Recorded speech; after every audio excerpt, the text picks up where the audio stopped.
sinaktan ka niya, di ba? Remember nung nagkasamthingan sila ni Trixie sa Singapore? Di naman napatunayan yun eh.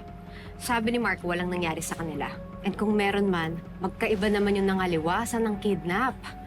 Kilala ko asawa ko. Hindi niya magagawa yung binibintang sa kanya. Ako rin. Naniniwala ko na hindi kaya ni Markong saktan si Trixie. Or sino man at that. That is just speculation. It's not proof. It's okay, Dad. Wala kaming relasyon ni Trixie. Inamin niya sa akin na gusto pa rin niya ako. Pero loyal ako sa misis ko. Hindi ko pagpapalit si Vanessa. Lalong-lalo na kay Trixie. Tulungan natin asawa ko, please. This is all your fault. Kaya nakakalatkan si Marco sa kaso to dahil sa'yo. Ma, stop blaming Ate Vanessa. She has nothing to do with this. Diba? Pinagseselosan mo si Trixie? Inaaway? Sinong naipit? Si Marco. He had no choice. Sinusuyo ka niya, nakikiusap siya kay Trixie, o ngayon, na nawawala si Trixie.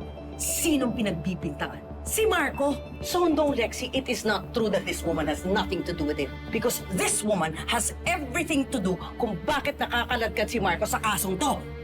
Puro kamalasan ang dala mo sa pamilya ko. Unbelievable.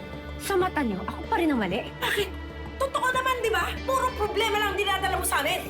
Hindi ako, Ma. Kayo. Kayo ang nagpahama kay Marco. Ako, paano nangyari yun? Iniisip ng mga pulis na may affair si Marco at Trixie. What? Yun yung anggulong tinitignan ng mga pulis. An affair gone wrong. Iniisip nila na nagkalabuan sila. Kaya kinidnap ni Marco si Trixie. Ah, Diyos ko. Come on, Ma. Sino bang nagpumilit na isama si Trixie sa Singapore? Kayo.